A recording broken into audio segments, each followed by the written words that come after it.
estamos reunidos aquí en este momento es como el espíritu en el que la carta es escrita en esos versículos, ¿verdad? De tener una vida práctica cristiana, de poder compartir y tener la comunión que el Señor nos quiere regalar. Entonces, precisamente por eso se ha hecho este movimiento de pasar la reunión del día domingo para hoy por la tarde, sábado por la tarde, ¿verdad? Para poder tener una comunión los unos con los otros y posteriormente las hermanas poder continuar con esa comunión, con ese conocimiento que el Señor quiere que tengamos los unos con los otros. Y eso es un movimiento precioso que el Señor nos permite hacer para tener este encuentro. Entonces, en ese espíritu es que los versículos de Timoteo, de Tito, ¿verdad?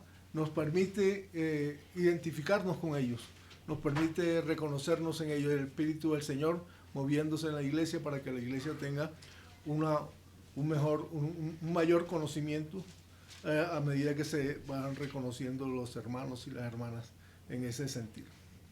Entonces, damos gracias al Señor por ello, le doy gracias al Señor, y no como Dios Jorge las 4 horas, sino que sea más bien un tiempo corto para que podamos tener comunión posteriormente.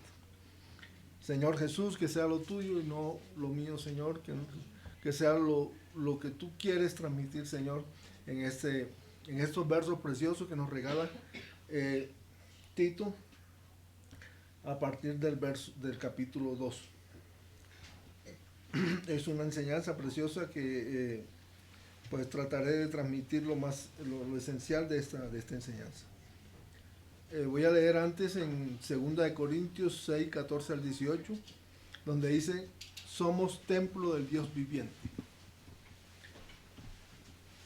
Dice en el 14: no os unáis en yugo desigual con los incrédulos, porque qué compañerismo tiene la justicia con la injusticia, y qué comunión la luz con las tinieblas.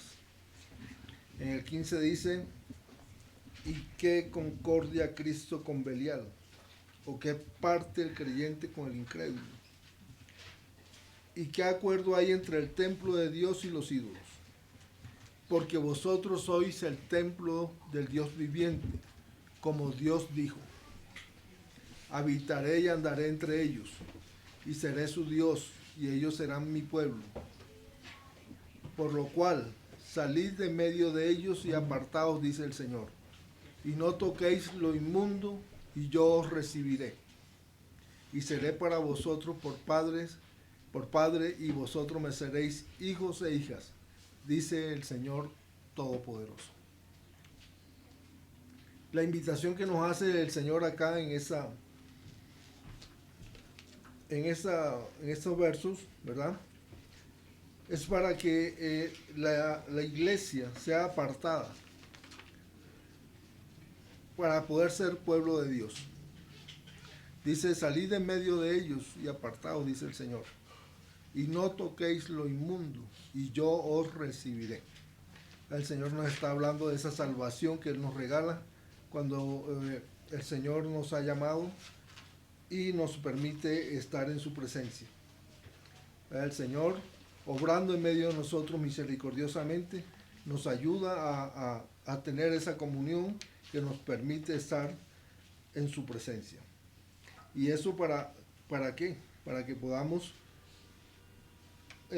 recibir de Él y podamos tener esa bendición de conocer mejor a su Hijo y lo que Él nos propone a nosotros como las buenas maneras en las cuales nosotros tenemos que andar. La iglesia como propósito del Señor. Nosotros somos la iglesia de Dios.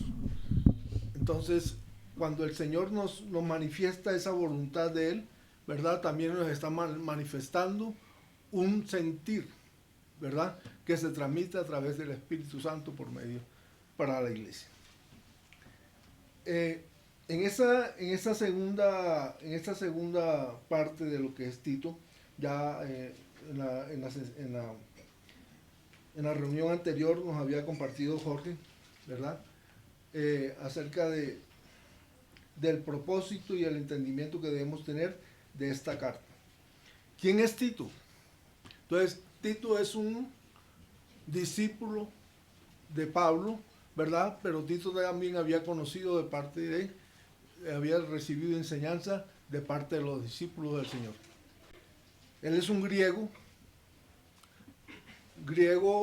hijo de madre y padre griegos, ¿verdad?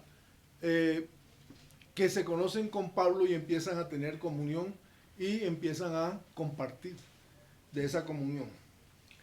Pablo reconoce en Tito a un buen servidor, a un discípulo fiel, que ministra sanamente la palabra, que lleva la palabra con veracidad. Pablo reconoce en Tito, ¿verdad? Ese quehacer que él tiene como un discípulo ya maduro, ¿sí? Esta carta de Tito la escribe Pablo un año antes de escribirle la carta a Timoteo, a los Efesios, ¿verdad? Entonces, Pablo tiene en Tito un colaborador fiel, un discípulo fiel y que ministra la palabra y está apto, ya ha sido edificado Tito como un servidor fiel de la palabra. Cuando ha habido circunstancias en otras iglesias, Pablo ha tenido la confianza de enviar a Tito para que él vaya y trate los temas que las iglesias están teniendo en esos momentos. Lo envía a Creta porque ya tiene ese conocimiento del hermano, ese conocimiento del discípulo, de que él es una persona que está capacitada para poder hacer las cosas de una manera acorde con el Espíritu del Señor, ¿verdad?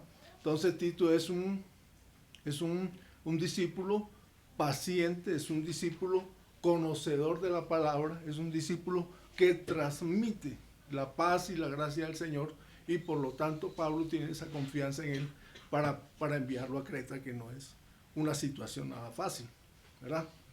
Los cretenses, ya había comentado nuestro hermano Jorge en la anterior sesión, tenían muchas dificultades, pero esas dificultades Pablo la afronta en la parte que acabó de socializar nuestro hermano en la anterior sesión, ¿verdad? De dos maneras, uno con la sana doctrina y otro que aquí empieza en la enseñanza de la sana doctrina. Una es la transmisión de la sana doctrina, ¿verdad? En cuanto hace a la palabra de verdad del Evangelio, y otra que empezamos a tratar acá, que se le llama la enseñanza de la sana doctrina. Esa enseñanza de la sana doctrina es en las iglesias de Creta. Entonces, hay varias ciudades en la isla de Creta, hay varias ciudades, ¿verdad? Y en esas ciudades hay hermanos que han recibido el mensaje del Evangelio. Pero luego ese mensaje ha sido distorsionado por algunos que Pablo aquí los llama, ¿verdad? Mayormente los de la circuncisión. En el verso 1:10 dice, porque hay aún muchos contumaces, habladores de vanidades y engañadores, mayormente los de la circuncisión, ¿verdad? Entonces, aquí hay una situación, y esa situación la empieza a tratar en el desarrollo de la carta el apóstol, ¿verdad? Esa situación es diferente. Ya nosotros habíamos tratado el tema de Timoteo en Éfeso.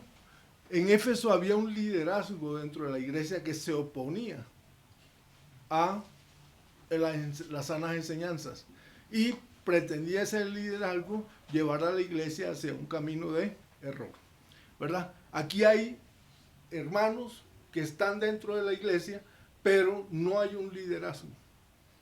No hay esa noción de querer llevar a la iglesia a unas instancias de error.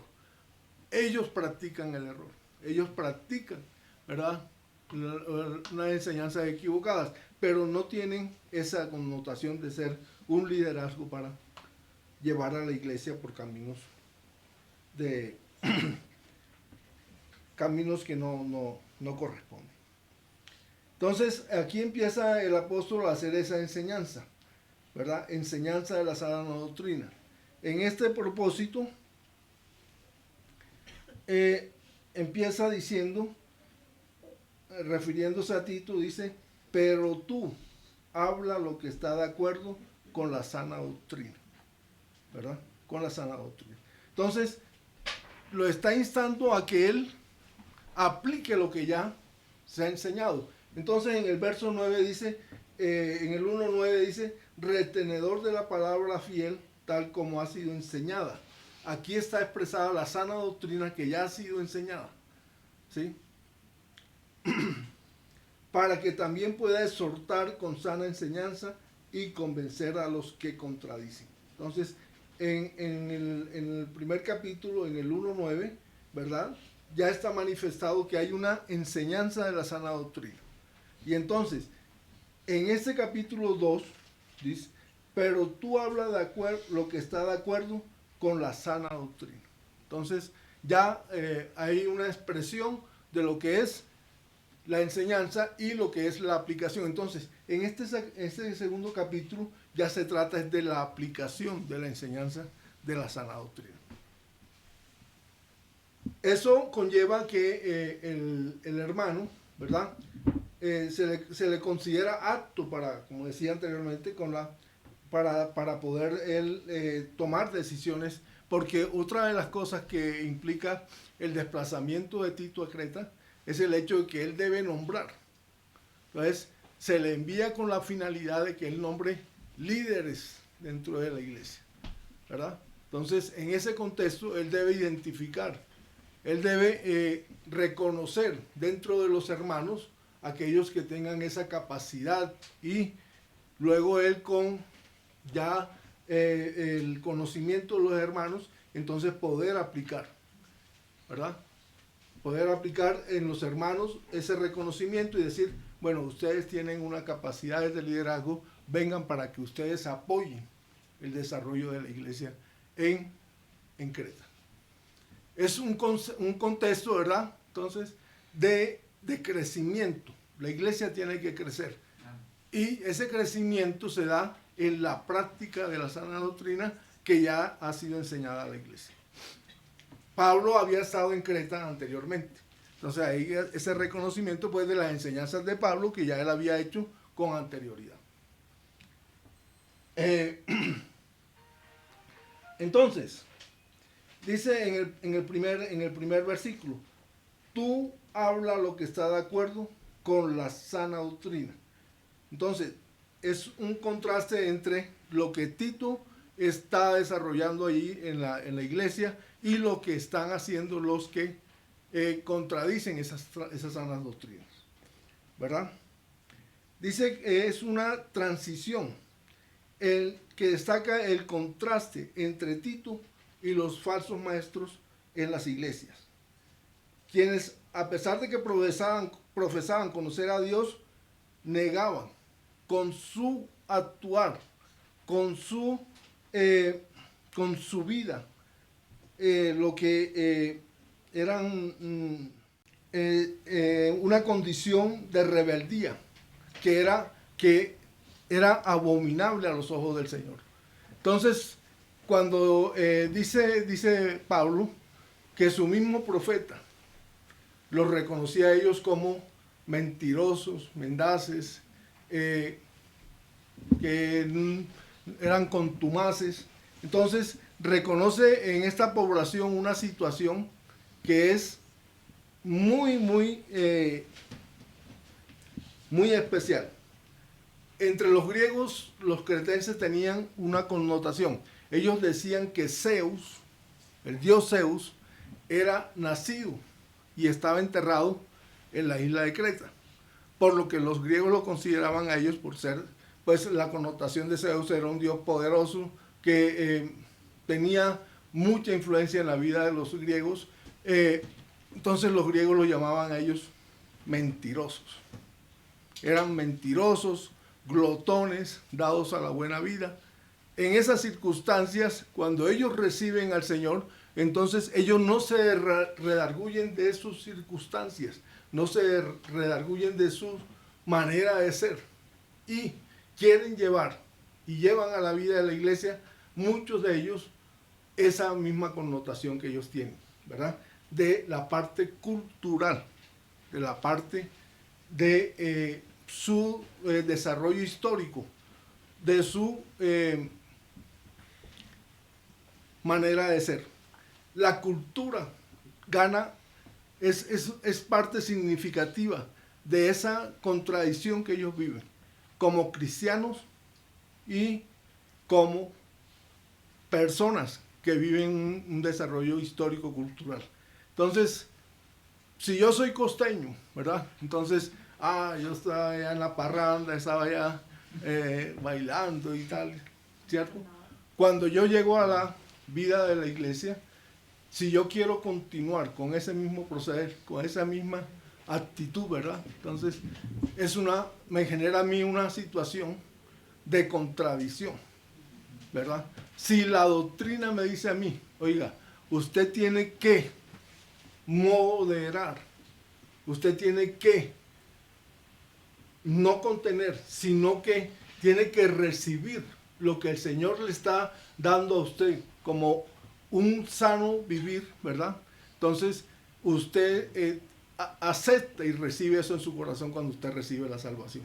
Y eso es lo que ellos no están haciendo. No, que ellos quieren seguir con su vida culturalmente hablando. Entonces, renegaban. Eso los llevaba a ellos a ser abominables y rebeldes a los ojos del Señor. Y obviamente el Señor no concuerda con eso, ¿verdad? Entonces dice en Tito 1:16, profesan conocer a Dios, pero con los hechos lo niegan, siendo abominables y rebeldes, reprobados en cuanto a toda buena obra. Ese es el sentir que hace que Tito llegue a Creta, ¿verdad? Ese es el sentir del Señor. Cuando Pablo se da cuenta de esa circunstancia, entonces dice, no, vamos a enviar a Tito para que Tito reprenda, ¿verdad? Para que Tito haga la obra de el siervo del Señor, de ajustar las cosas de tal manera que lo que se haga allí sea la obra del Señor y no la obra de un pueblo que quiere seguir en sus asuntos culturales y demás. Tito estaba preparado para hacer esa buena obra. Cuando él se da cuenta y dice, oiga, estos hombres con sus prácticas se han vuelto contraproducentes y peligrosos para la iglesia. Entonces, ¿qué hay que hacer con esos hombres? Hacerle el llamamiento para que ellos, en verdad, se asienten en un proceder que sea el que corresponda a una vida cristiana.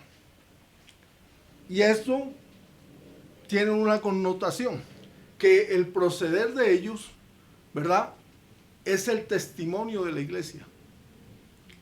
El proceder de los hermanos en la iglesia de Creta es el testimonio que se transmite a el mundo.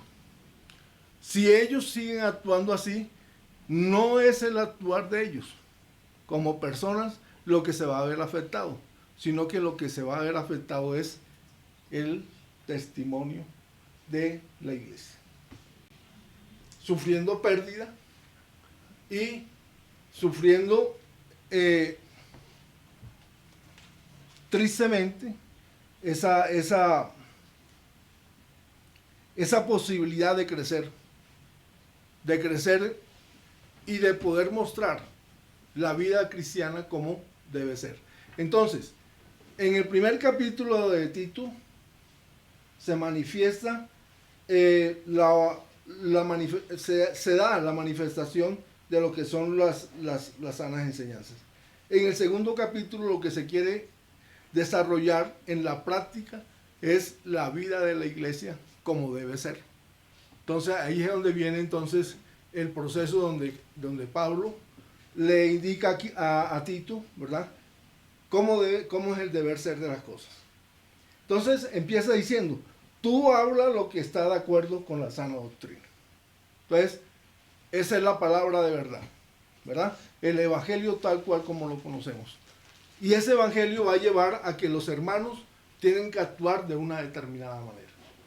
En la vida práctica, yo no puedo seguir, ¿verdad? Como costeño que soy en la iglesia cristiana, ¿verdad? Yo vengo de la iglesia católica y yo no puedo seguir entonces en esas manifestaciones de fe que se dan en la iglesia católica, siguiendo a los santos, presentándome delante de los ídolos, adorando ídolos, ¿verdad?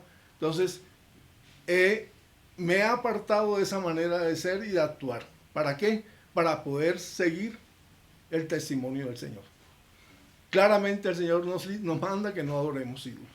Claramente el Señor nos manda a que Él es la autoridad. Claramente el Señor nos dice, el vicario de nuestro Dios y de nuestro Señor es el Espíritu Santo. Y es la obra de Él, la obra misericordiosa. No hay ningún hombre que pueda representar en la tierra a nuestro Señor y Dios. Obviamente que eso lleva a que uno tenga que replantearse todo lo que uno venía actuando. Y así quiere el Señor que se haga en la iglesia de Creta. Entonces, el tener fe, el creer y recibir la salvación, tiene una connotación y tiene un propósito del Señor. Y eso es lo que aquí se le está pidiendo a estos hermanos que están aquí en esta localidad de Creta. ¿Verdad? Dice, habla lo que está de acuerdo con la sana doctrina. Que los ancianos sean sobrios. Entonces, la sobriedad de los ancianos no es en cuanto a el licor, a la ingesta de licor. La sobriedad es en cuanto al actuar de ellos como personas. Su vida tiene que corresponder a ese actuar que el Señor quiere en la vida de nosotros. Entonces, ¿nos está hablando a nosotros el hermano? Sí, claro. Cuando nosotros tenemos un actuar que nos corresponde al vivir cristiano, entonces nosotros tenemos que redarguirnos de ese actuar y tenemos que cambiar, ¿verdad? Si yo soy un esposo infiel y he recibido al Señor, ¿qué quiere el Señor que haga con mi vida? Si yo maltrato a mi esposa, de palabra, de hecho, psicológicamente, ¿qué quiere el Señor que yo haga con mi vida? ¿Verdad? El Señor quiere que yo cambie mi manera de ser. No puedo seguir siendo lo mismo. No puedo seguir siendo lo mismo. Yo no puedo llegar a mi casa y respetar mi casa, ¿verdad? Con actuaciones que no corresponden. Yo no puedo decirle a mis hijos, llegar a maltratar a mis hijos. Con mis hijos que ya son adultos, que ya son mayores, ¿verdad? Tengo que tener un diálogo, un actuar que sea cordial, acorde, ¿verdad? Porque son unos hijos que merecen respeto, porque son unos hijos que ellos también son cristianos, y si son cristianos viven bajo mi mismo modelo de vida, que es nuestro Señor Jesucristo con sus doctrinas y su evangelio. Entonces, cuando yo hablo con mis hijos, ya no puedo llegar a darles órdenes. Podría darle una orden, pero no puedo llegar a imponer unas cosas que de pronto no se correspondan con la realidad. Si mi hijo es una persona sensata, si mi hijo es una persona de buen trato, ¿yo por qué tengo que llegar a darle órdenes? Oiga, mire, estamos viviendo esta circunstancia. ¿Qué podemos hacer nosotros en estas circunstancias que estamos viviendo? Pronto que tengamos alguna situación económica, ¿qué podemos aportar el uno? ¿Qué puede aportar el otro? ¿Cierto? Ahí es donde el Señor nos quiere, porque el Señor, por fuera de la casa, ¿verdad? Podemos nosotros mostrar un espejo muy brillante, muy limpio, pero cuando estamos en la casa ese espejo se oscurece, porque allí nos conocen con nuestros defectos, con nuestras debilidades, con nuestra manera de ser. Y ahí es donde nosotros tenemos la más grande necesidad de recibir ayuda de parte del Señor. ¿A través de qué? De poder seguir su testimonio de vida. ¿Cierto?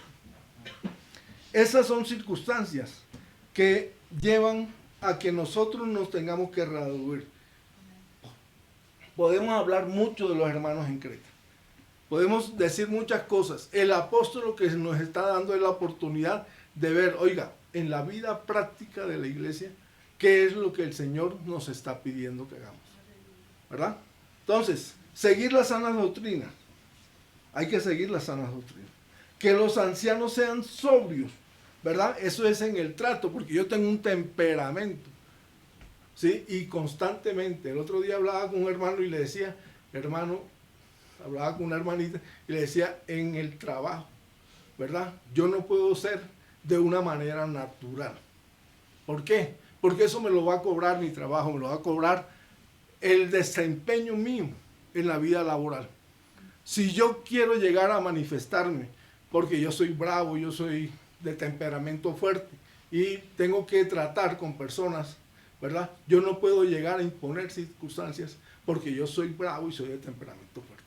Yo tengo que llegar a manifestar que hay una obra en mí, que esa obra en mí me va a llevar a actuar con paciencia,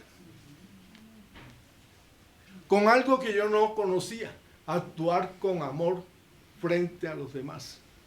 Y llevar a actuar con amor es manifestar el testimonio de la vida de Cristo en mi vida. En mi vida. Porque yo andaba muy tranquilamente en el mundo, ¿verdad? Yo soy así. Oh, pero yo nunca en la vida le he faltado el respeto a nadie, ¿verdad? A mis padres los he respetado toda la vida, hasta el último suspiro de mis padres, ¿verdad? Pero ese hecho de que yo haya sido respetuoso con ellos no quiere decir que yo no tenga que redarguirme de ese accionar mío, ¿verdad? Porque yo tengo que ser respetuoso, amor, pero más que respetuoso, yo tengo que ser amoroso. Y ahí sí que, eso es como ponerle un freno de mano ahí a la manera de ser de uno. Oiga, si yo tengo que ser amoroso, ¿cómo debe ser ese comportamiento mío? Y eso me redarguye a mí. A mí me lleva a ponerme de rodillas delante del Señor para poder decir, Señor, ¿cómo hago yo para ser amoroso? Es fácil. Todas las personas con las que yo trato son personas bellísimas, son personas hermosísimas, ¿verdad? Ellos viven casi que al mismo nivel mismo, pero tienen una connotación, que muchas de esas personas son jóvenes, porque yo soy docente. Y allí usted va a encontrar todo lo que usted quiera, en todos los rangos de todas las circunstancias. ¿Sí? Y cuando usted trata con personas jóvenes, ellos no ven, ¿verdad? En su testimonio de vida, yo puedo decir que ellos no le dan la importancia de cada momento de su vida, igual de pronto como lo hizo uno. Cuando yo era joven, pues estaba la gran R en su apogeo y yo quería ser de la gran R, pues yo quería participar de la gran revolución. Y salíamos a tirar piedras, y éramos los tirapiedras de esa época, y salíamos a protestar porque subía el agua, porque subía la energía, subía la gasolina, todo. Después uno se da cuenta de que el Señor ha estado presente en su vida cuando le ha guardado la vida de uno en esos momentos. Así pasa con los muchachos de ahora, solamente que ahora está disparado todo ese tema del género, todo ese tema de la responsabilidad de cada uno frente a su vida, ¿verdad? Y uno se queda aterrado de ver todas esas manifestaciones, y le he dado gracias al Señor porque me ha podido guardar mi temperamento, mi manera de ser, de pensar frente a esas circunstancias. Entonces, por ejemplo, el hecho de que una persona homosexual, un hombre, ¿verdad? Llega al ambiente de formación, para mí es, no, bueno, entonces uno tiene que no puede uno aceptar, pero tiene que contemporizar con eso. Pero la manifestación de esa manera de ser de los muchachos, entonces uno ve, hay muchas muchachas en el ambiente. Llega un muchacho que es homosexual y llegan 4, 5, 6 muchachos y en el único que se fijan es en esa persona que es homosexual. Y uno ve esa contradicción y dice uno, ¿qué hago? ¿Qué puedo hacer yo? Entonces uno dice, oiga, ¿qué tengo que hacer yo? Pues tengo que transmitir, en primer lugar, el orden, porque llega el tema del desorden a la formación. Entonces, en primer lugar, el orden. En segundo lugar, oiga, hay que respetarse los unos a los otros. Y el hecho de que eso es lo que más de moda esté, entonces no puede permitirse que se haga una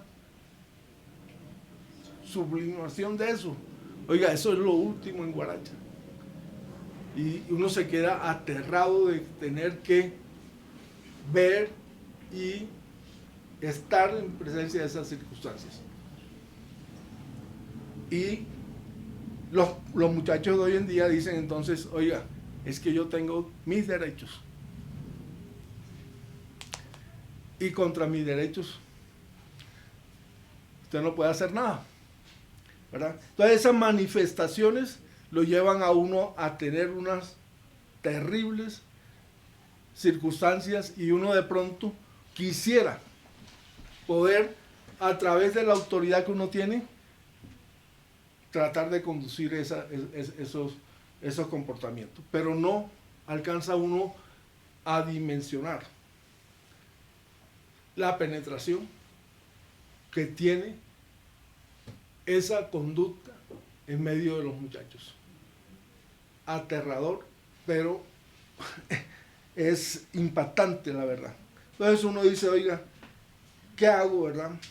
Si yo quiero manifestar el ser sobrio, ¿cómo tengo que actuar? Pues tengo que actuar con sobriedad.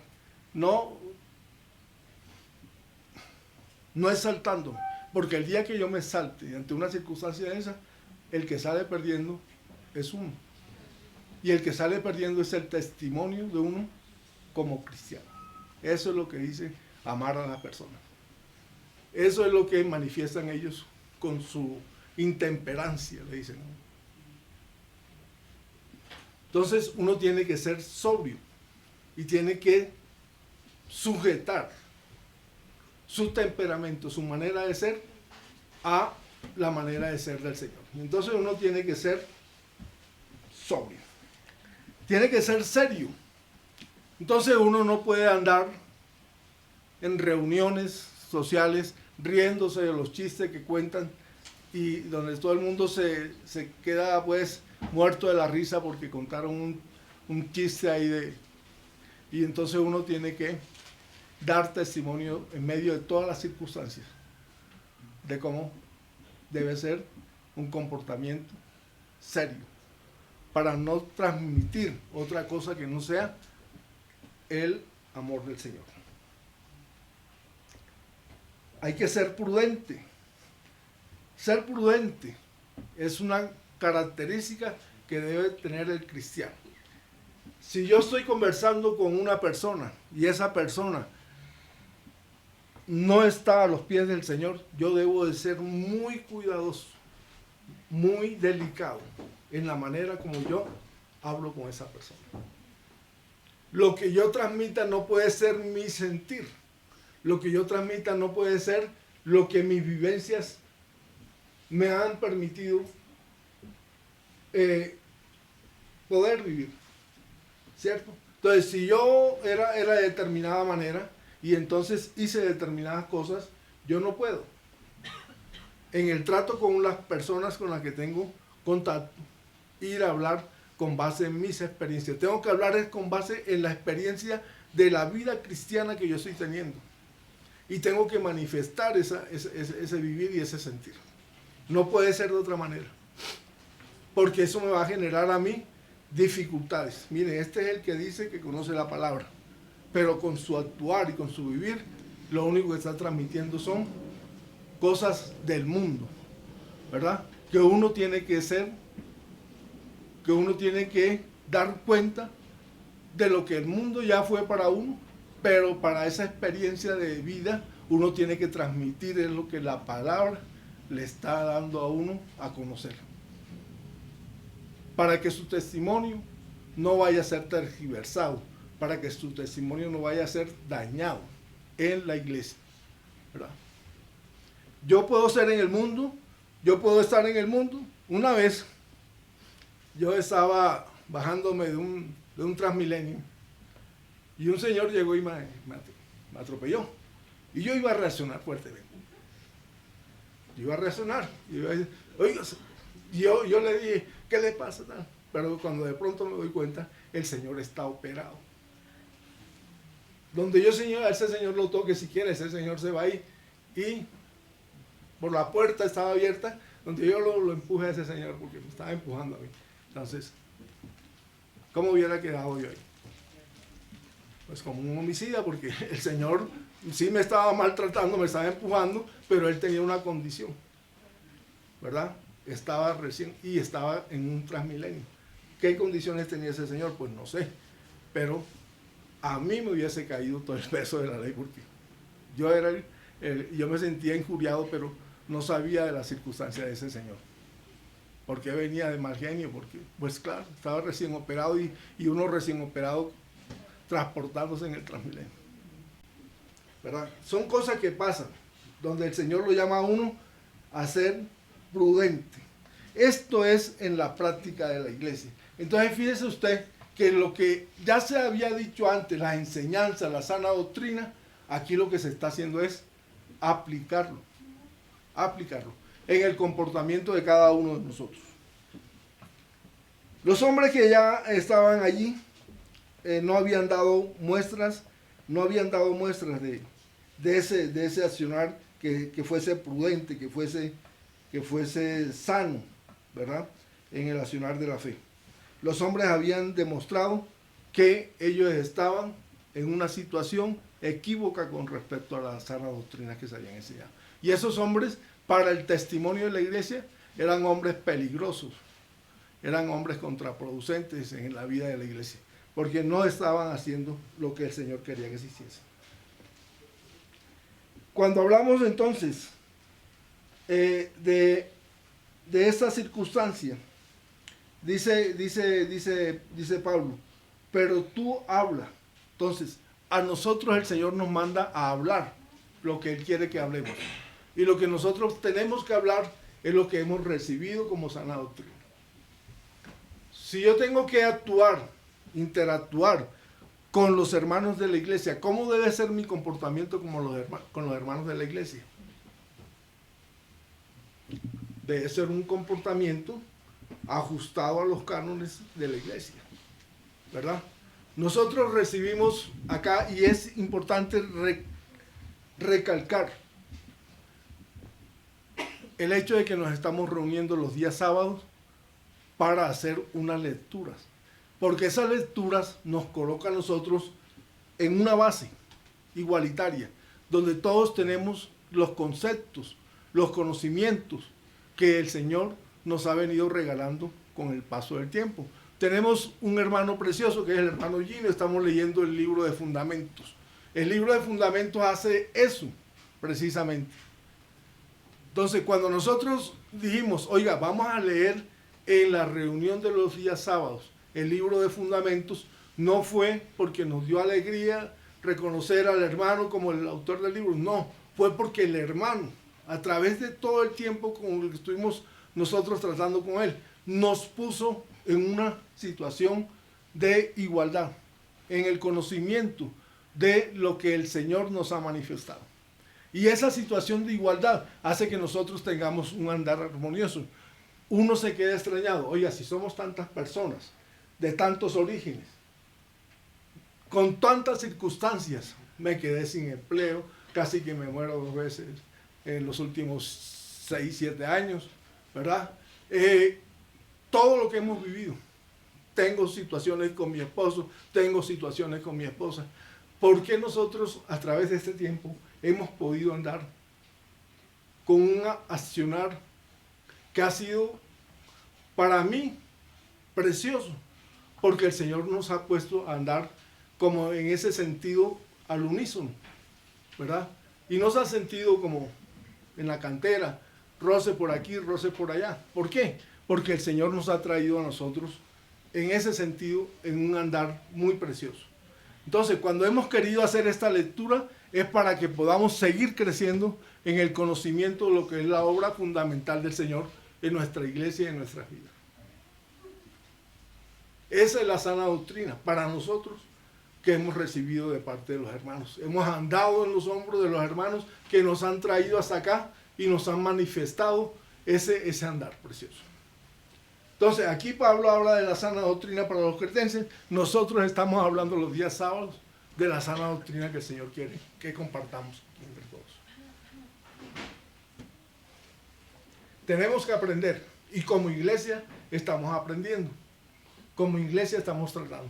A veces ocurre, por ejemplo, un ejemplo, que de pronto invitan a un hermano a una parte. Y nosotros nos hemos hecho como los loquitos, ahí está. El hermano fue, vino, volvió a ir, volvió a venir. Pero nosotros no le hemos dicho, hermano, ven, nosotros le vamos a enviar. ¿Para qué? Para poder orar por el hermano, por su sentir, por sus necesidades que va a tener, por las circunstancias que va a vivir. Entonces, ¿qué hacemos nosotros? No, pues el hermano va, el hermano vino, pero ahora el Señor nos coloca, porque hemos ido creciendo como iglesia, entonces el hermano ya lo invitan a determinados lugares, a determinadas circunstancias, y nosotros tenemos una necesidad como iglesia. Hermano, te vamos a enviar. Vamos a orar por ti. Vamos a orar por tus necesidades. Vamos a orar por lo que va a ocurrir allá, para que tú seas guardado en tu accionar, en tu obrar, ¿verdad?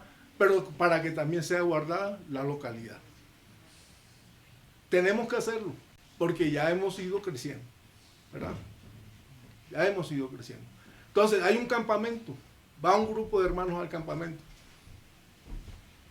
Y nosotros, pues, válidamente el hermano puede ir porque tiene la libertad para hacerlo. Pero quisiéramos que el hermano no solamente fuese, sino que cuando vaya y dice, yo vengo de la localidad de Suba, la localidad de Suba también puede decir, mire, nosotros conocemos al hermano y lo estamos apoyando para que pueda ir, para que él pueda estar allá. Gracia y paz para el hermano, que pueda estar allá. Y nosotros tengamos la tranquilidad de que ese hermano que nos está representando allá, porque nos está representando, ¿verdad?, pueda ir también con tranquilidad de espíritu y manifestar allá en su accionar la vida de la localidad, de la iglesia, y dar a conocer la localidad. Entonces, estamos haciendo estas reuniones para que todos podamos conocer las bases fundamentales de nuestro accionar como iglesia. Oiga, porque somos el candelero de la localidad. Porque el Señor no quiere una iglesia que esté metida debajo de la mesa, sino que quiere una iglesia que esté allá, mostrando, dando luz a todo el que la está viendo. Entonces, esa es una cosa sencilla que somos nosotros como iglesia, ¿verdad? Somos pequeños, pero el hecho de que seamos pequeños no quiere decir que no nos están viendo. Sí nos están viendo, ¿verdad?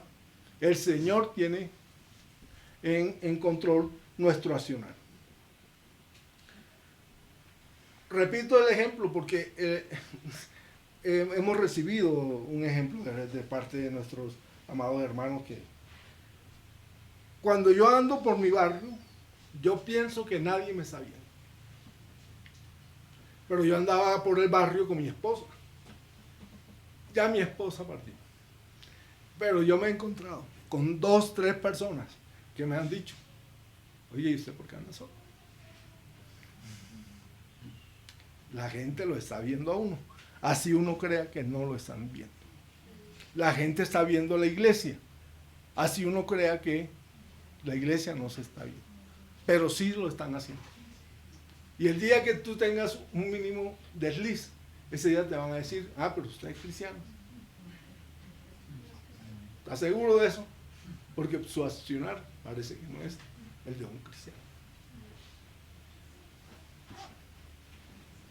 Eso es lo que tenemos que tener presente en nuestros corazones.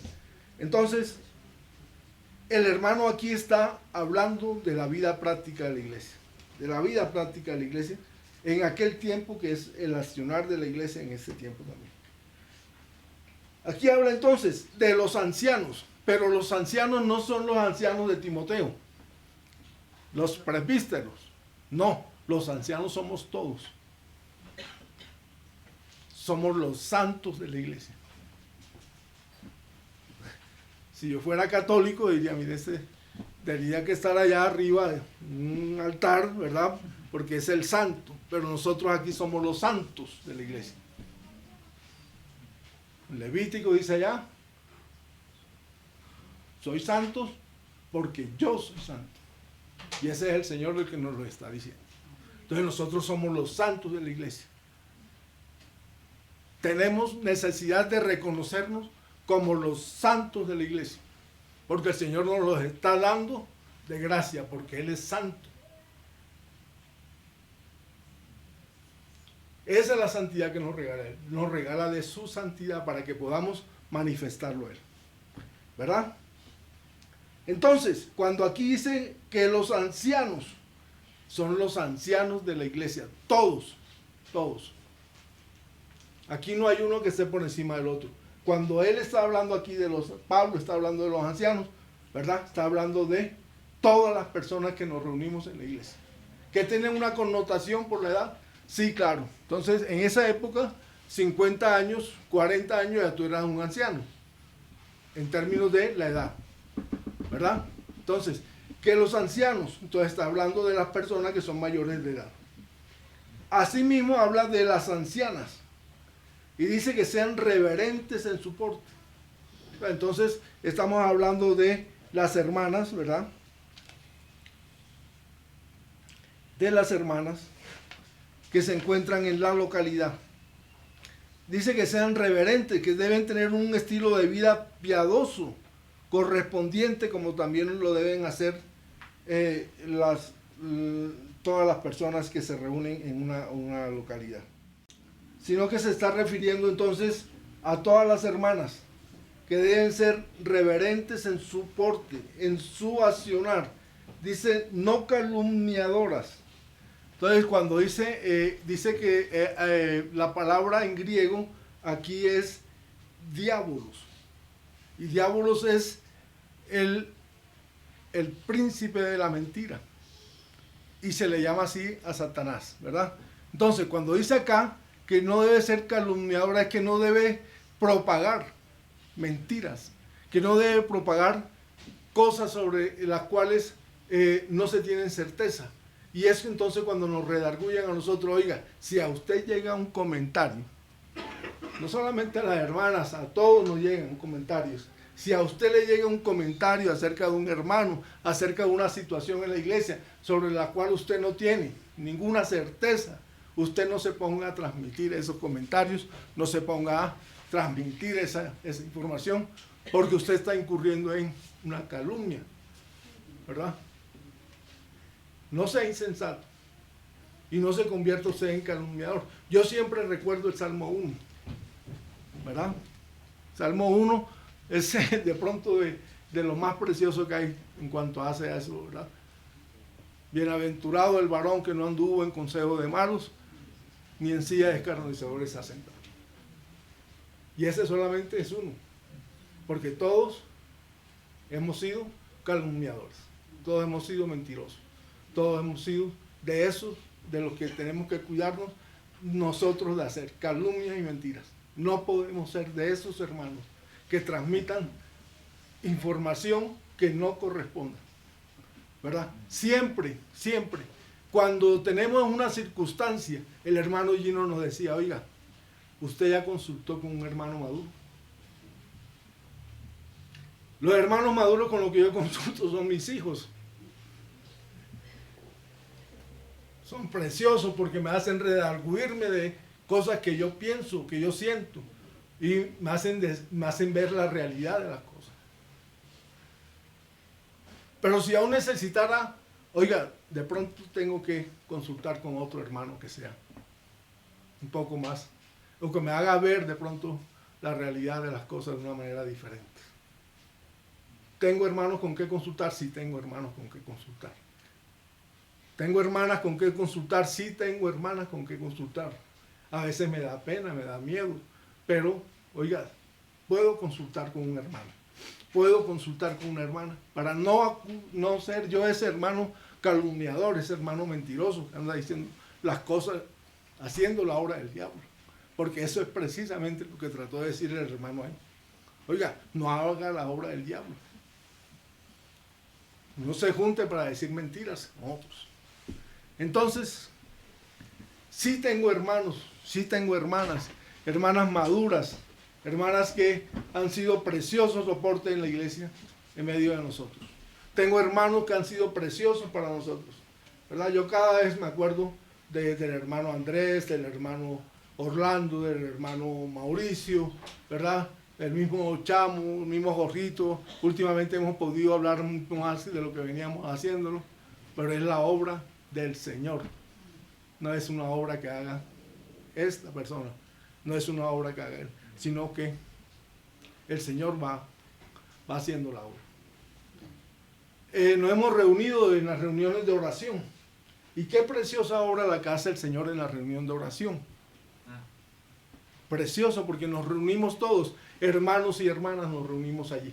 Y podemos comentar las circunstancias y a través de la oración poder recibir esa retroalimentación que el Señor quiere que recibamos de la vida práctica de la iglesia. Cuando todos estamos orando por nuestras necesidades, allí se expresa el corazón de cada uno de nosotros y podemos compartir.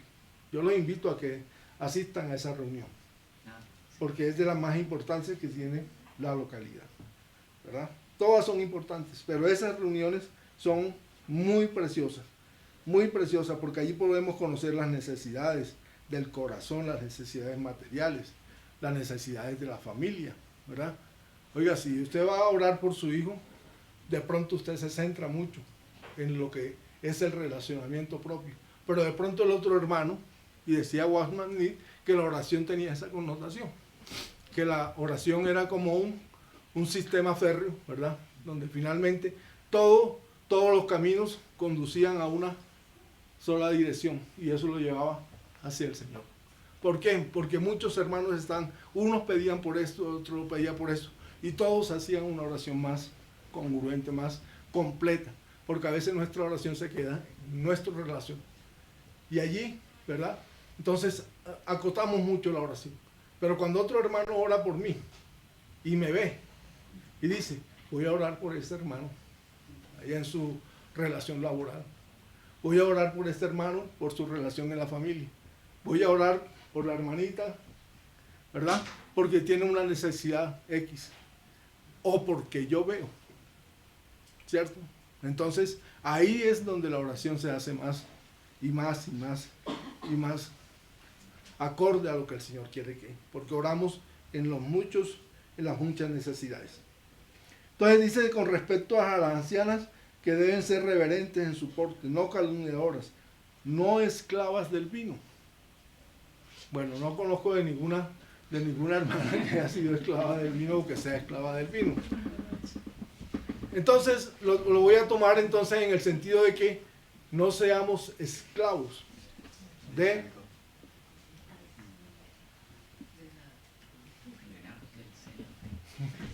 seamos esclavos del Señor para que podamos hacerla. Dice que la esclavitud es estar atados a algo, ¿verdad? Entonces, oiga, si a mí me gusta el dinero, yo tengo una esclavitud con el dinero. Si yo soy esclavo de aparentar, entonces eso es algo que se ve hoy en día, ¿verdad? Todo el mundo, y ya con terror, yo veía el otro día, gente que tiene ya tatuada la cara. Entonces, ¿por qué? Porque si el uno se tatuó por acá, entonces el otro quiere hacer más que ese otro. y entonces ya se están tatuando la cara. Como yo paso mucho por ahí por Chapinero, entonces en Chapinero usted puede encontrar todo lo que quiera, ¿verdad? Sí, aquí dice no esclavas del vino. Entonces la esclavitud es con respecto a algo que yo tengo en mi corazón, algo con respecto a lo que yo estoy viviendo, como niño, como joven, como hombre, como mujer, ¿verdad? Yo estoy viviendo una situación. Entonces, ante esa situación, ¿qué debo hacer?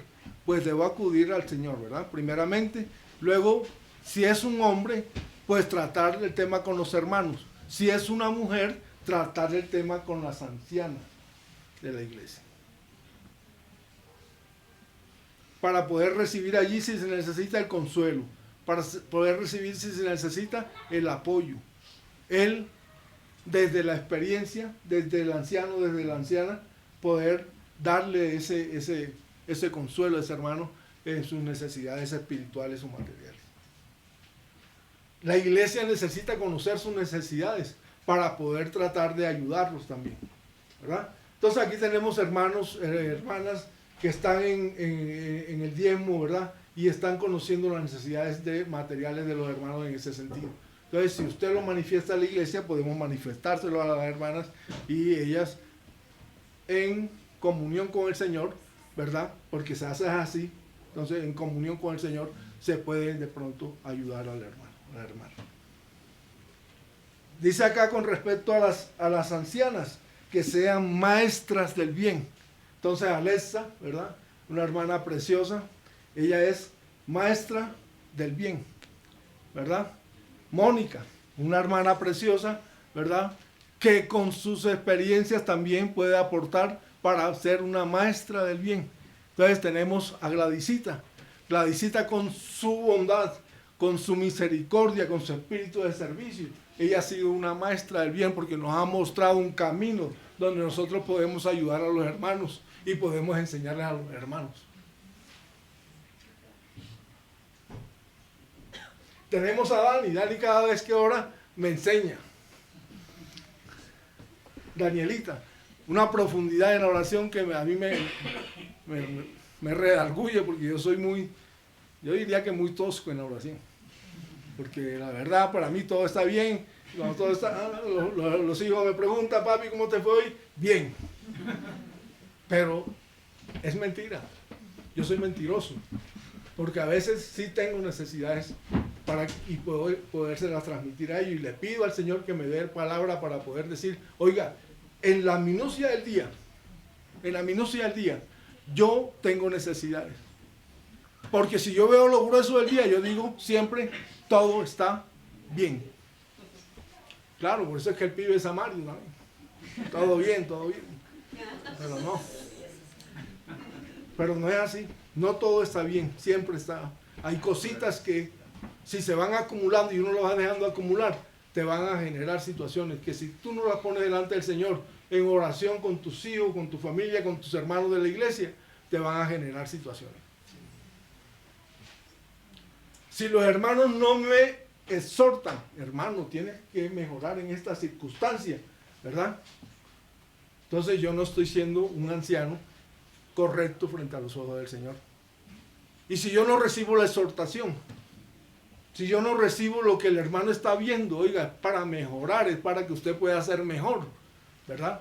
Entonces yo no estoy siendo un anciano correcto delante de los ojos del Señor. O una anciana correcta delante de los ojos del Señor. Entonces no estará siendo una maestra del bien. Y eso es necesario que lo vayamos viendo. Esas maestras del bien, le dicen acá, mire, para que enseñen a las mujeres jóvenes entonces en primer lugar, amar a sus maridos y a sus hijos, en segundo lugar, ¿verdad? Ese amar, ¿verdad? Es un amar con responsabilidad, porque el Señor nos pide que amemos a nuestras esposas como a nosotros mismos, y a las esposas les piden que amen a sus esposos.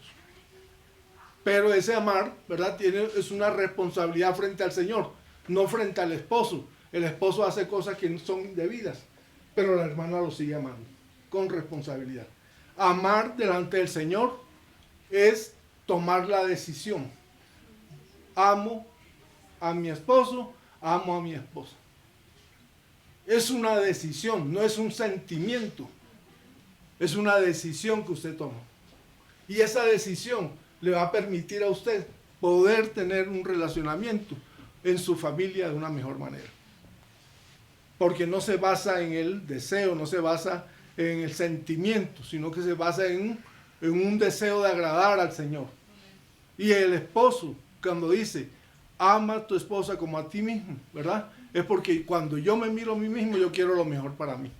Y así mismo debería quererlo para mi esposa.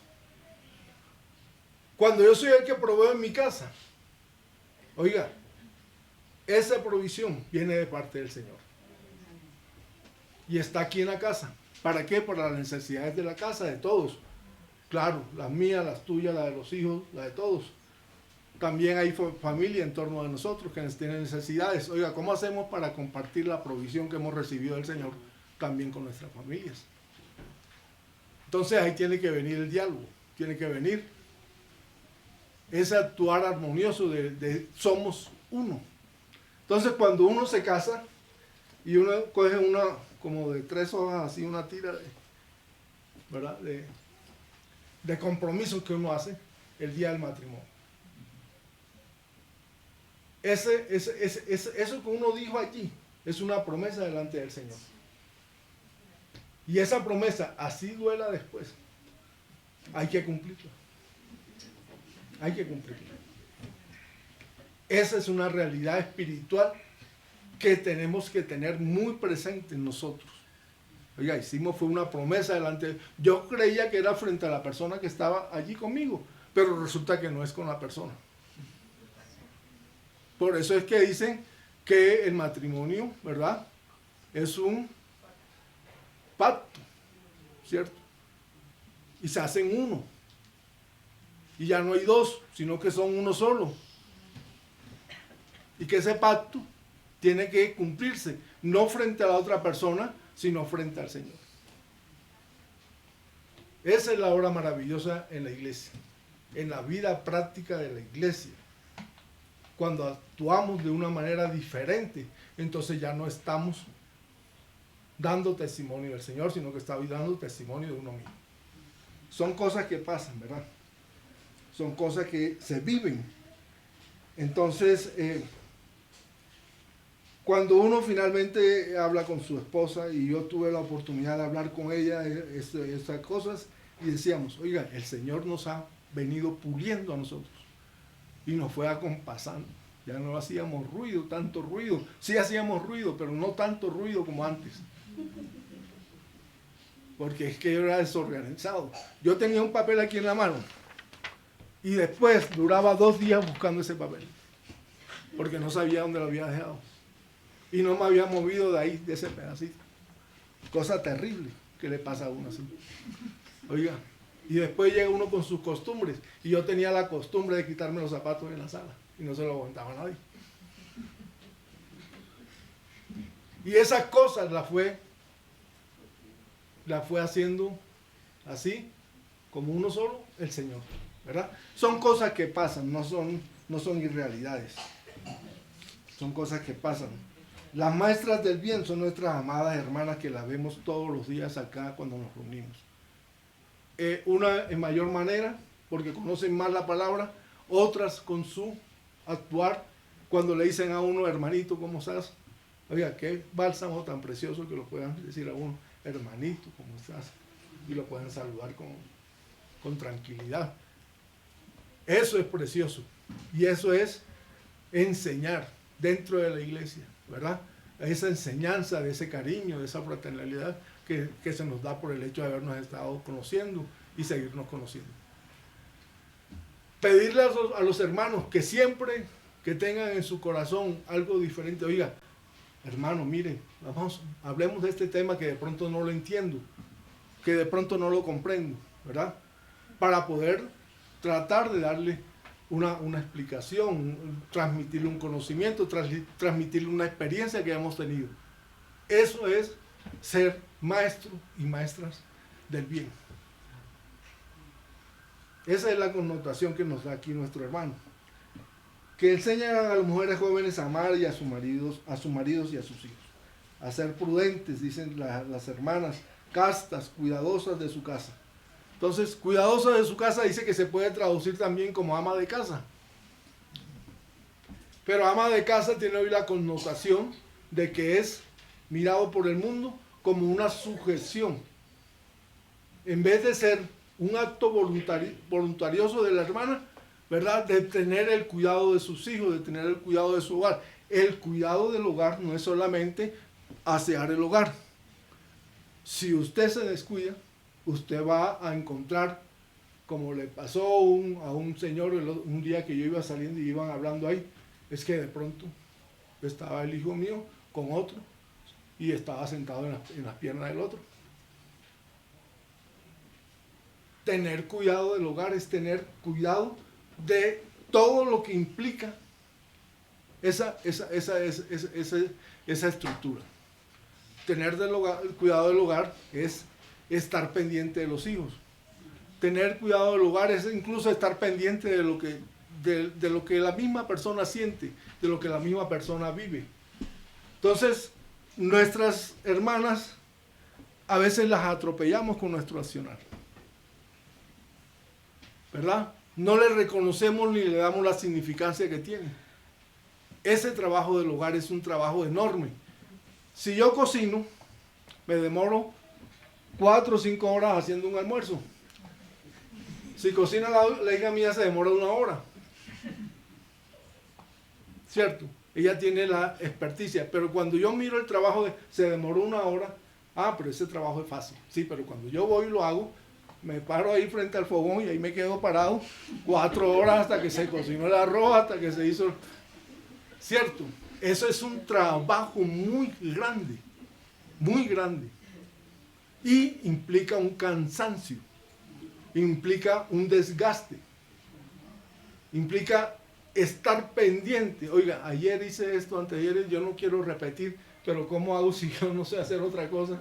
Ese soy yo, ¿verdad? Pero cuando cocina la hija mía, ella cocina muy delicioso, muy sabroso, y yo en 5 minutos me como lo que ella hizo. En 5 minutos me como lo que ella hizo. Soy tragón. No soy como los cretenses.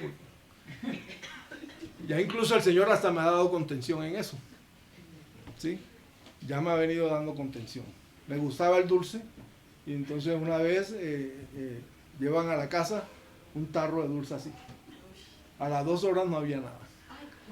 Me hubiera podido matar de un coma diabético, de algo, pero era glotón con el dulce. Eso era terrible, ¿verdad? Uno no se da cuenta. Oiga, esa cosa tan sabrosa que preparó mi esposa, esa cosa que hizo mi esposo hoy, ¿verdad? Le significó esforzarse. Le significó dedicarle tiempo, hacer todo un trabajo. Que si yo me pongo a picar, entonces ese trabajo se disminuye. Oiga, voy a ayudar a mi esposa a picar. ¿Qué me costó? Pues la cortadura, porque como soy tan tonto, pero la ayudé a picar. La ayudé a picar. La ayudé a hacer. Oiga, ¿qué me cuesta lavar? Echar ya ni siquiera es a lavar en el lavadero. Es coger la ropa, echarla en la lavadora y dejarla el tiempo necesario para que se remoje y poner a accionar esa lavadora. Y coger esa ropa y organizarla de una manera apropiada. Son cosas que puedo hacer y son cosas con las que puedo colaborar, ¿verdad? Para que el trabajo no lo haga uno solo en la casa, porque el trabajo de la casa es duro. Si está la loza limpia, a los 5 minutos que usted terminó de comer, ya la loza está sucia. Y si usted volvió y comió, otra vez está sucio. Y eso no se va a lavar solo, a no ser que usted tenga un lavaplatos automático, ¿verdad? Vaya y póngalo. ¿Cierto? Son cosas que tenemos que redarguirnos. No es que en mi casa mi papá me puso a lavar la ropa, porque yo era mecánico. Claro, entonces, si mi mamá se pone a lavar esa ropa, pues la pobre mamá mía, pues, ha sufrido mucho. Entonces, ¿qué hizo mi papá? Sabiamente mi papá cogió y nos dijo a nosotros: oiga, usted ven acá, coja su ropita que está sucia de grasa y usted mismo la lava. Y aprendimos a lavar. Y a mí no se me quitó nada con lavar mi propia ropa. Ni cocinar, ni nada de eso, porque nos enseñaron. Oiga, ustedes tienen que colaborarse. Si ustedes se van a ir para Bogotá y van a vivir solos, ¿quién les va a cocinar? Ah, que mi hermana está allá, entonces ella es la que nos va a cocinar. No, señor. Cada uno aprendió a hacer su platico y cada uno aprendió a desenvolverse. Cosas que pasan, ¿verdad? Hay que ser castas. Casta, ya decía entonces, el tema de la castidad tiene que un comportamiento. A veces uno escucha unas conversaciones básicamente entre muchachos, y uno les escucha un lenguaje tan vulgar que solamente el lenguaje ya le dice a uno, oiga, ¿sabe qué? No se acerque a eso, porque el lenguaje de hoy en día es un lenguaje vulgar, es un lenguaje que denigra de la persona. Antes de la sociedad ir hacia donde estaban las personas allá marginadas, el lenguaje de los marginales, de los gamines, el lenguaje de las prostitutas, el lenguaje de allá de toda esa zona de tolerancia, se vino para la sociedad.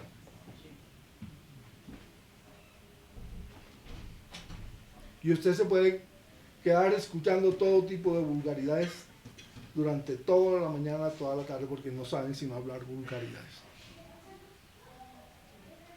Entonces, el lenguaje mismo me está indicando el tipo de persona con la que yo estoy tratando. Oiga, no se haga usted partícipe de ese tipo de conversaciones. Evite esas conversaciones. Porque esas conversaciones van a hablar de usted y seguramente no van a decir cosas buenas de usted.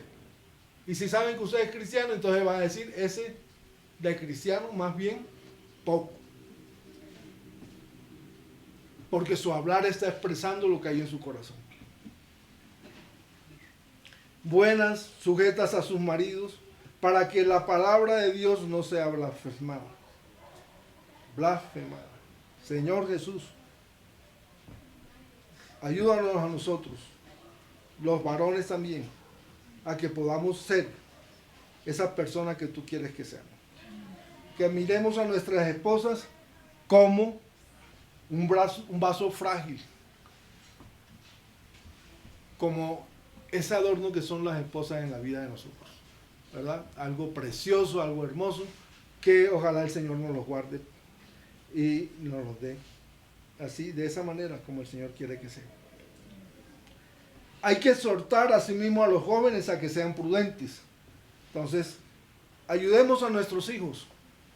Oremos por nuestros hijos. Yo creo que lo que primero debemos hacer es orar por nuestros hijos en todos los aspectos de su vida. En todos los aspectos de su vida. Cuando uno ve al niño, pues lo tiene ahí cerca, ¿verdad? Pero el niño va a crecer. Hay que empezar a orar desde ahora para que ese niño cuando crezca sea una persona de Dios, una persona que el Señor lo tenga delante de sus ojos para que lo tenga así, guardadito. Bendito sea el Señor que nos provea poder orar de buena manera por nuestros hijos, ¿verdad? Y podamos acompañarlos y podamos llevarlos por el camino del bien. Esa es una obra preciosa que el Señor nos regala a nosotros. Nosotros somos los padres, nosotros somos los adultos, nosotros somos los ancianos en la iglesia, somos los ancianos en la casa, ¿verdad? Y el Señor nos está preparando y nos está dando esa buena obra que quiere que hagamos desde antes, porque desde antes Él quiere tener a sus hijos en su presencia. Esa es la obra preciosa que el Señor nos regala. Dice aquí, presentándote, o sea, Tito, presentándote tú, ¿cómo? En todo como ejemplo de buenas obras. Entonces, en la enseñanza mostrando integridad, seriedad, palabra sana e irreprochable, de modo que el adversario, ese diabolos, que dice la palabra en griego, ese diablo, ¿verdad? El príncipe de la mentira, padre de la maldad, ¿verdad?, sea avergonzado y no tenga nada malo que decir de vosotros. Claro, él andaba dando vueltas por la tierra y le dijo allá, mira, ya está tu hijo Job, ¿verdad? Pero el Señor nos conoce y nos da el trato que el Señor quiere para nosotros, ¿verdad? El Señor quiere que nosotros... Yo leía al principio, leía cómo nos veía el Señor. Y seré para vosotros por padre, y vosotros me seréis hijos e hijas, dice el Señor Todopoderoso. Y ahí es el Señor, ¿verdad?, el que está en la iglesia y nos está conociendo a nosotros en la iglesia también.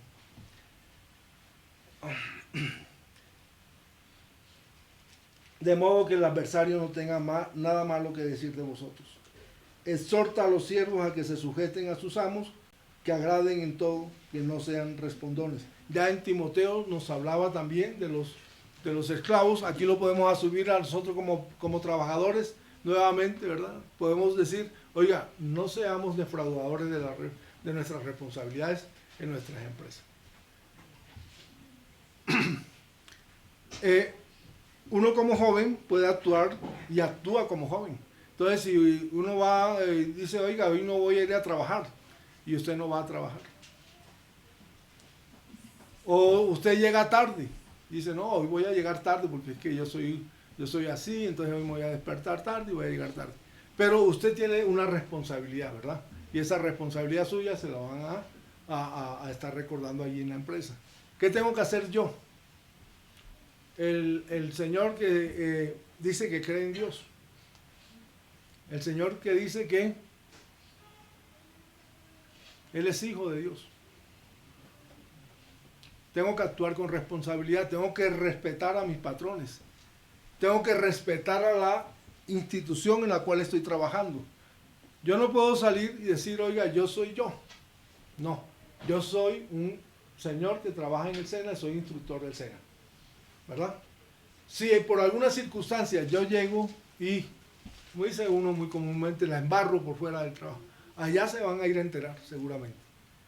Y van a decir, oiga, este señor, miren los comportamientos que tiene allá en la... Porque ocurre normalmente. Entonces el instructor que se enamoró de la niña. Y entonces, de alguna manera, allá terminan enterándose. Mire, oye, ¿usted qué hace por allá con la niña? Entonces le llaman la atención, pero le van diciendo de una vez, usted ya no va a continuar trabajando con nosotros, porque eso es una irresponsabilidad suya. ¿Cierto? Entonces, cosas así que pasan. Exhorta a los siervos que se sujeten a sus amos, que agraden en todo, que no sean respondones, no defraudando, sino mostrándose fieles en todo, para que en todo adornen la doctrina de Dios nuestro Salvador. Tenemos las responsabilidades en nuestras vidas, tenemos responsabilidades el uno con el otro, porque tenemos compañera, tenemos la esposa, tenemos el esposo. Entonces, ¿qué vamos a hacer con esas responsabilidades? Pues esa responsabilidad no es frente al uno al otro, sino que esa responsabilidad es frente al Señor, ¿verdad? De acompañarnos, de llevarnos, de sobrellevarnos, de estimarnos, de no tratarnos ya con base en un sentimiento, sino con base en una responsabilidad que tenemos como lo que somos, ¿verdad? Somos una pareja, somos los padres con los hijos, somos los hijos con los padres y tenemos algo que llevar, ¿verdad? Que es la luz de la palabra, que es la luz del evangelio, para que esa luz pueda ser recibida. Dice acá, ¿verdad?, que el evento principal de la iglesia es poder reflejar el carácter de Dios. Y para poderlo reflejar, cada uno de nosotros tenemos que hacerlo. El Señor está esperando para esas bodas, ¿verdad? Esas bodas celestiales. El Señor es el esposo y la iglesia la esposa, la amada del Señor. Y allí va a haber entonces a producirse esa unión, ¿verdad? Y el Señor va a ser la cabeza del cuerpo, Entonces nosotros somos el cuerpo de la iglesia y el Señor es nuestra cabeza. Él nos va a coordinar, Él nos va a organizar. ¿Cómo lo va a hacer el Señor? Él tiene el conocimiento de eso. Para nosotros es un misterio hoy en día. ¿Cómo va a hacer el Señor para hacer esa unión? Pero nosotros tenemos la responsabilidad de estar allí como parte del cuerpo y de compartir y de transmitir el amor del Señor. Y esa responsabilidad la delega en la iglesia. Entonces, amados, el Señor nos quiere, nos ama y, como decía antes, nos quiere como padre a sus hijos, ¿verdad? Eso es el mensaje del día de hoy. Y damos gracias al Señor por lo que sigue, ¿verdad? Que es la comunión de nuestras amadas hermanas en la reunión que ya van a tener hoy. Dice, porque la gracia de Dios se ha manifestado, y esa gracia de Dios se ha manifestado para la salvación a todos los hombres, a todas las personas. Demos gracias al Señor por eso, porque el Señor misericordiosamente nos ha tratado. Señor Jesús, en tu santo nombre, Señor, te pido, Señor, que seas tú guardando mi corazón, Señor, y guardando el corazón de los hermanos, de cualquier cosa que yo haya podido transmitir, Señor, que no sea con respecto a lo que tú hayas querido en tu voluntad hacer, Señor. Dios, Señor, Padre amado, nos colocamos en tu presencia, Señor, para rendirnos delante tuyo, Señor, para poder andar como ese ejército de personas, Señor, que andemos arrodillados, Señor, como ese ejército que tú quieres, Señor, para poder llevar las buenas nuevas de la salvación, tu evangelio, Señor. La obra tuya misericordiosa, decía Juanpa en el compartimiento del pan. Tenemos ese añorar la segunda venida del Señor. Entonces, el Señor sabe en qué momento va a hacer eso. Pero nosotros anhelamos de corazón poder estar allí, Señor, y poder compartir contigo en esa segunda venida. Toda honra y toda gloria a ti, Señor, para que seas tú obrando misericordiosamente.